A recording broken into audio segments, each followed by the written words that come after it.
Olá, bom dia, ou boa tarde ou boa noite. Esse é o canal Saúde Natural, Bioquímica e Fisiculturismo. E o assunto de hoje é: Tadalafila não funciona sem testosterona. Mas para quem não me conhece, meu nome é Reginaldo, sou bioquímico, sou engenheiro químico, sou pesquisador dos processos de envelhecimento do corpo e sou especializado em bioquímica nutricional, que é a parte da ciência que estuda o que cada um dos componentes dos alimentos faz no seu corpo, como o corpo absorve, quais as reações químicas metabólicas e catabólicas envolvidas e quanto o corpo precisa de cada nutriente para fazer as respectivas reações bioquímicas. Sem maiores delongas, vamos para o vídeo. Então, a função desse vídeo é explicar que, embora a Tadalafila seja um medicamento, mas eu nem considero muito ele um medicamento, é como se quase fosse um suplemento, porque ele é só inibidor de fosfodiesterase 5, que ele inibe uma enzima, vou explicar isso já, peraí. Ele não vai funcionar para todo mundo, e às vezes é comum também os homens começar a tomar quando tem alguns problemas relativos à disfunção erétil, e tem outros fatores que ele não vai funcionar. Porque existem três coisas que envolvem a questão do funcionamento do homem para efeito de relação sexual. É uma parte mecânica, uma parte neurológica e uma parte fisiológica. Eu vou explicar cada uma das três. E antes de mais nada, vou dar uma pincelada na questão dos dois químicos que descobriram a questão do óxido nítrico. E vou falar quais as três causas, e aí aqueles que se enquadrarem em alguma das coisas que inibe, qual ação fazer para voltar a funcionar. Porque nesse canal aqui, se você seguir meu método de alimentação com foco em testosterona, fazer atividade física, não engordar, não tomar cachaça, não tomar cerveja, as coisas que inibem, cortar os amidos, então tudo isso é inibidor de testosterona. Você vai funcionar até 80, 90 anos quando você estiver vivo, porque não vai ter pressão alta, não vai ter diabetes, não vai ter triglicéridos, não vai ter nada disso, fazendo atividade física. Então, é isso que eu quero explicar, mas tem algumas coisas que faz mal e eu vou explicar aonde pode estar o problema e você que vai saber, quem estiver assistindo, aonde tem o seu problema, porque tem vários tipos de problema que pode acontecer. Mas ele é bom, atua numa parte, tá? Então, antes de mais nada, eu quero dar uma pincelada de onde vem essa questão do Tadalafila e o que ele faz. Então, é o seguinte, ó. Lá por volta dos anos entre 80 e 90, três químicos começaram as pesquisas e descobriram a questão do óxido nítrico. O primeiro foi o Ferid Murad, eu não sei qual é o nascimento dele, de onde é. Em 1977, ele descobriu que a nitroglicerina é o composto que liberava o óxido nítrico e relaxava as fibras musculares lisas, certo? Então, a partir de composto de nitroglicerina, que decompõe em nitrito e vira óxido nítrico. Então, nitrito, se for em grande quantidade, para quem não sabe, é explosivo. Essa é a razão por que nitroglicerina é explosiva. Esse foi o primeiro cara que fez isso, que o óxido nítrico relaxava. Aí depois veio, são três, tá? Depois veio o Robert Fourcade, não sei como é que se pronuncia o nome dele, em 1980, que descobriu que só relaxava se o endotélio estivesse intacto. Então, como é no endotélio que libera essa molécula, o endotélio estando intacto, ou seja, preservado, relaxava e conseguia produzir. Então, ele falou que tinha algum fator externo. E o outro foi o Louis Ignaro, né? Ignaro, que se escreve, mas eu acho que é a origem italiana, então é Ignaro a pronúncia correta, Louis Ignaro, que foi o que descobriu que tinha um fator externo. Aí os dois trabalhando independente, que é esse Robert Fourcade e o Louis Ignaro, que um é americano, acho que o outro, não sei se é descendente italiano, não sei qual a origem dele, trabalharam independente e descobriram que esse fator externo que relaxava o endotélio era, na verdade, o óxido nítrico. Então, quando foi em 1998, esses 3 químicos ganharam o Prêmio Nobel de Fisiologia ou Medicina. Então, é sempre assim, ó. Quem faz estudo na área de fisiologia humana, independente de ser químico, bioquímico, farmacêutico, está fazendo estudos nessa área, ele vai ganhar, vai ser laureado que é o Prêmio Nobel de Medicina, porque está tudo interligado. Então pode ser fisiologia ou medicina, e às vezes às vezes o cara é químico, às vezes o cara é bioquímico, às vezes ele pode ser médico. Então qualquer dessas áreas que faz pesquisa na área fisiológica, ele pode ser laureado com o Prêmio Nobel de Medicina. Então, para quem acha que médico é que sabe tudo, começa a repensar as coisas, porque nem todo mundo sabe tudo. E geralmente você se especializa em alguma área, que é aquela área que você consegue entender mais. Então é mais ou menos assim. Então às vezes tem muita coisa que um médico não sabe, que um químico sabe, tem coisa que o químico sabe, um médico não sabe, então são coisas assim. É só para vocês, um parênteses. Então esses dois foram considerados que descobriram o óxido nítrico. Aí veio a Pfizer muito esperta, né? Então se é o óxido nítrico que relaxa o músculo e aumenta a circulação, então vamos fazer um remédio para baixar a pressão. Foi aí que a Pfizer espertamente foi lá e patenteou os derivados do citrato de sildenafila, que para quem não sabe é o Viagra, que também é um inibidor de fosfodiesterase, só que ele tem um mecanismo diferente do tadalafila. Vou dar só uma pincelada rapidinho aqui, que isso é parte bioquímica farmacêutica, eu conheço bem, é minha praia, só para você saber, mas é assim. A diferença do tadalafila e o citrato de sildenafila, que é o Viagra, que foi patenteado primeiro, é que ele tem um mecanismo que ele, quando ele entra no corpo, ele libera a produção direta de óxido nítrico, sabe? Então, quando eles foram fazer as pesquisas para baixar a pressão arterial, eles descobriram que tinha um efeito colateral, que embora baixava um pouquinho a pressão, porque aumentava a circulação, só que o que aconteceu? Deu ereção mecânica. Aí eles passaram a vender o remédio, que é o Viagra, para disfunção erétil. Falou, caramba, então existe um remédio que você toma, você fica pronto e vai acontecer. Só que qual que é o lado ruim, né? Que na verdade você está usando um efeito colateral. Então foi aonde deu dinheiro para a Pfizer para caramba. E ela fez esse sistema que é produção direta. Então ele entra dentro do seu corpo, estimula a produção direta de óxido nítrico. Então você está produzindo óxido nítrico sem ser estimulado. É onde quem toma Viagra fica com ereção mecânica e, a depender da dosagem, ele tem um efeito de mais ou menos 10, 12 horas. Então, o cara tem que tomar na hora que vai ter relação. Então, é um negócio meio complicado para quem quer resolver o problema. O problema é que o Viagra, por ser ereção direta, as pessoas que têm arteriosclerose, né, que é pressão alta, tá obeso, fora do peso, ou às vezes tem problema, é cardioprata, tem problema do coração, ele exige muito esforço do bombeamento, porque é a parte mecânica do bombeamento do coração. E aí é por isso que ele dá efeito colateral e muito carinha que se falou assim, o cara nem sabe se ele tem problema de coração e vai lá e toma o Viagra, aí dá aquele coisa mecânica, ele vai usar e faz um esforço físico danado, mas o coração dele tá ruim, tá com problema de arteriosclerose, tá com veia entupida, tá obeso, tá fora do peso, não faz atividade física, e aí o que acontece com ele? Inclusive os portadores de diabetes, que também tem problema de coração, ele pode bater as botas na hora que ele toma Viagra e tenta ter uma relação sexual. Então, uma das coisas que faz o cara ter problema com o Viagra é isso. Então, por isso que o Viagra é diferente.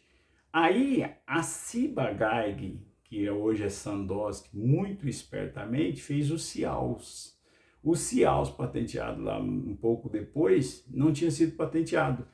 Ele tem um mecanismo diferente. Embora ele é inibidor de fosfodiesterase, assim como o Viagra, ele não é incidência direta. O que ele faz?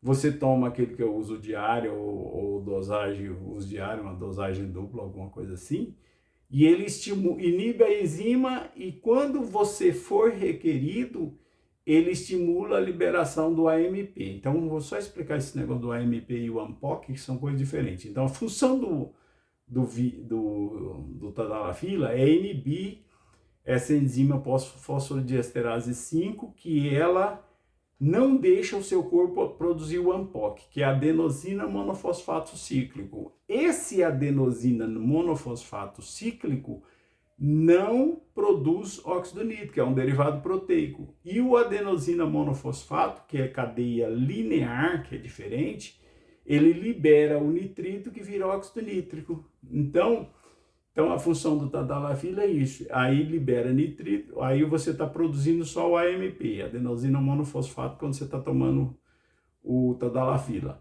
Quando você é requerido, ele libera a decomposição em nitrito e óxido nítrico, então por isso que é diferente o mecanismo, ele só libera quando requerido. Então libera os receptores de serotonina, essa coisa toda, e aí você tem uma qualidade de ereção melhor, você só precisa tomar aquele diariamente, fazer. Porém, uma pessoa que às vezes tem outros problemas, começa a tomar, daqui a pouco para de fazer efeito. E esse é o objetivo desse vídeo, explicar da onde vêm os outros problemas, porque se você está tomando e ele não faz efeito, então tem isso.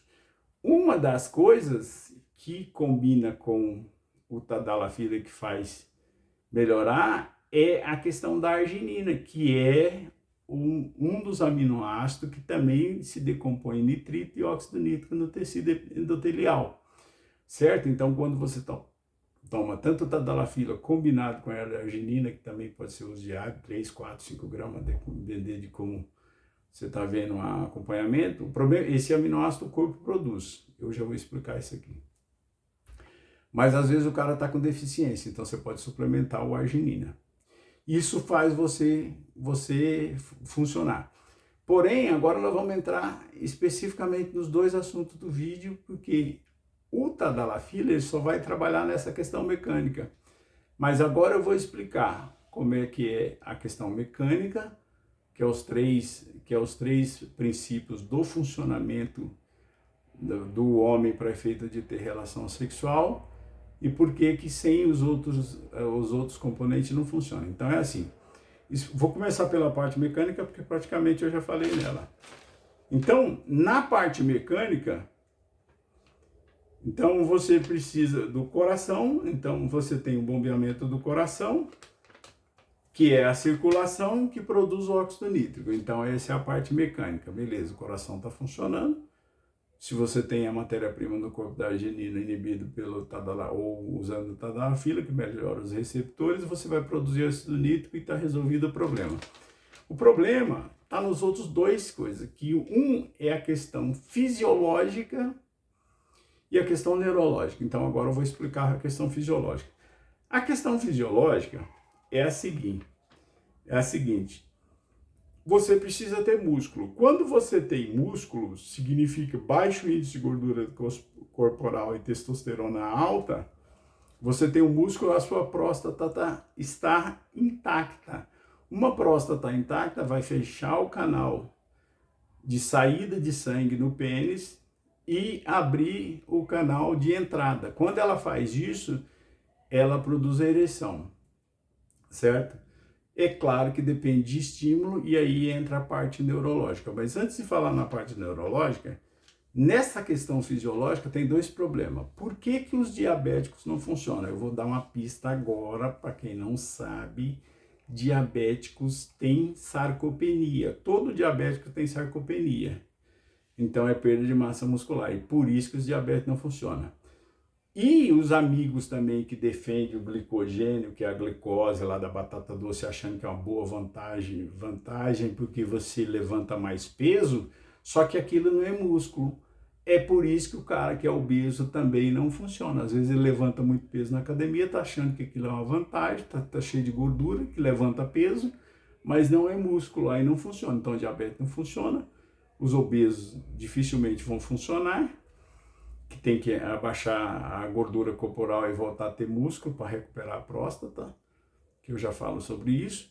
E outros que não funcionam, principalmente após os 40 e poucos anos, é os amigos que tomam anabolizante, porque o anabolizante é uma gordura que dá força. Então o cara se sente bem porque ele está com uma gordura, está forte, aparentemente, está levantando peso, mas ele também não funciona porque ele não tem músculo natural. O que segura de verdade não é a indústria do pozinho, é o músculo de verdade que vem de ovos, leite e carnes.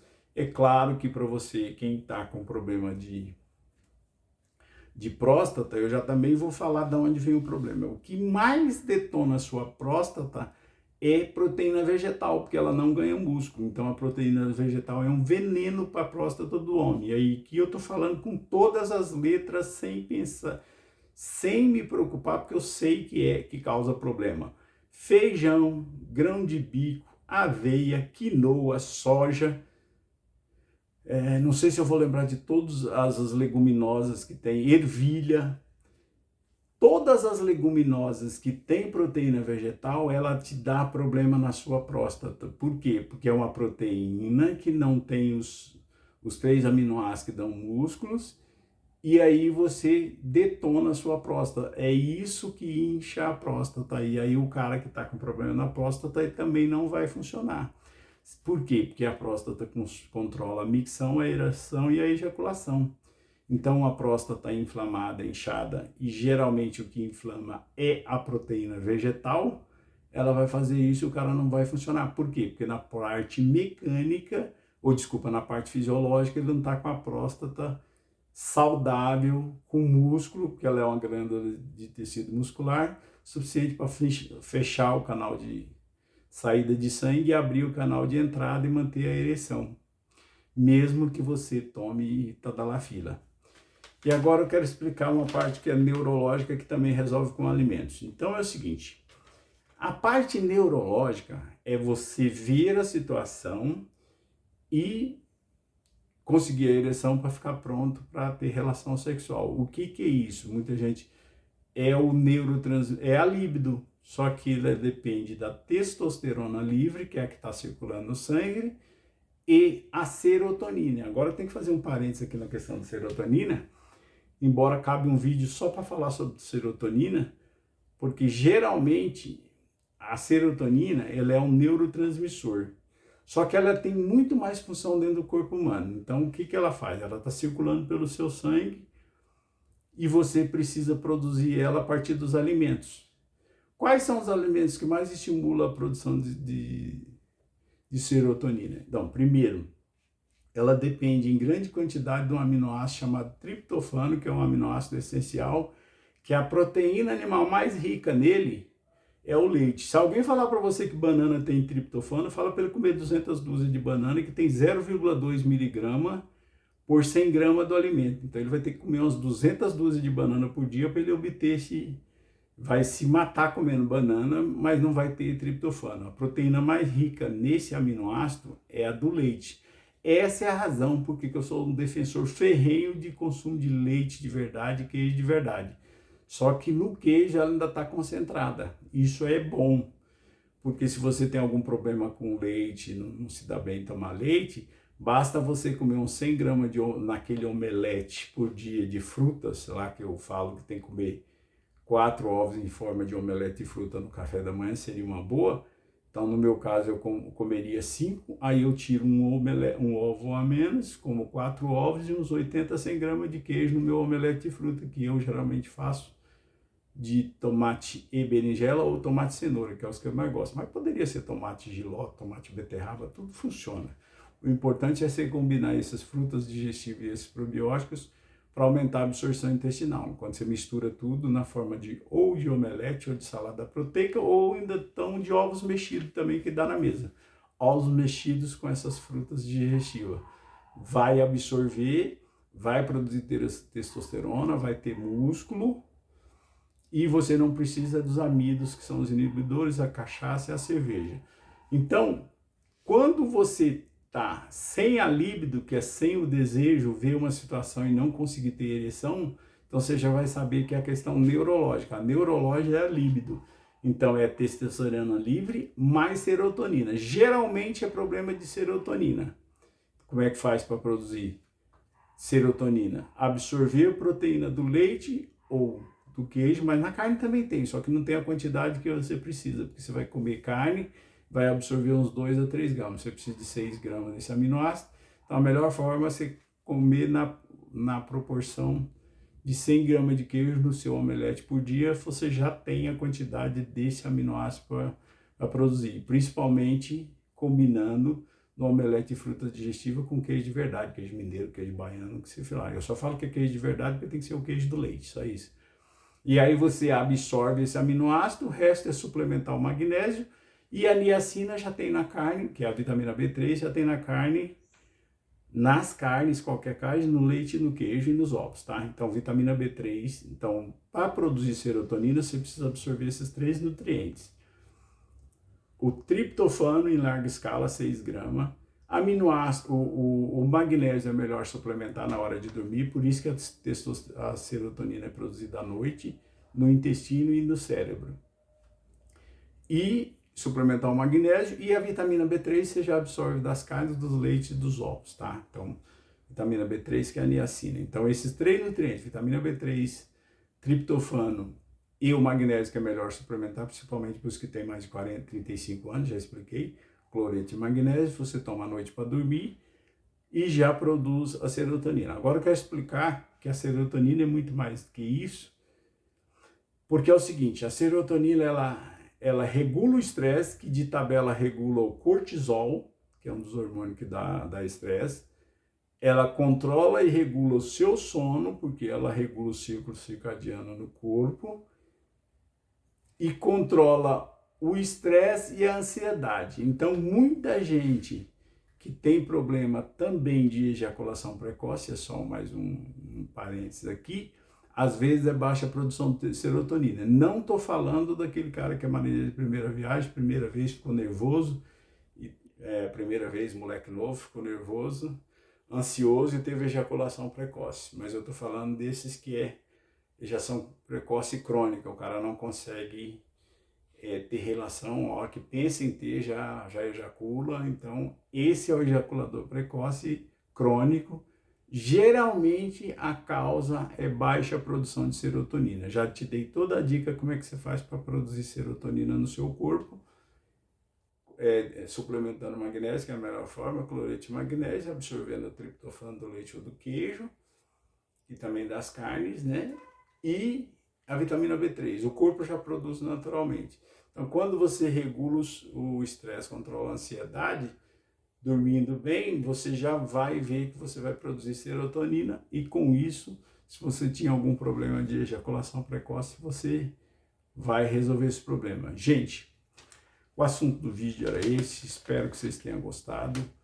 Ah, mais uma coisa, os dois, o Robert Foucault e o Louis Guignaro, eles foram laureados com o Prêmio Nobel de Fisiologia ou Medicina no ano de 1998 e são considerados os descobridores do óxido nítrico, e de tabela eles são chamados de os pais do Viagra também, porque eles que descobriram essa molécula do óxido nítrico que melhorava a ereção. Só que as pesquisas da Pfizer, ela queria resolver o problema de pressão alta, que é um problema que o mundo inteiro tem. Aí o efeito colateral, que foi a ereção mecânica, eles começaram a vender como remédio para disfunção erétil, que tem outros fatores, e é por isso que não funciona para todo mundo. Se vocês seguirem as dicas que eu dei aqui, quem está com problema e está tomando tadalafila vai resolver. Pode demorar um pouco mais para aqueles que estão com problema de massa muscular, então precisa recuperar a próstata, descontaminar de feijão, de tudo quanto é porcaria de proteína vegetal que faz mal, que pode demorar uns 3 a 6 meses para descontaminar e voltar a ter músculo natural. Mas dá para recuperar, esse vai funcionar até 80, 90 anos se você seguir essas dicas. Gente, o assunto do vídeo era esse, espero que vocês tenham gostado, curta, comente, compartilhe. E até o próximo vídeo, valeu, obrigado!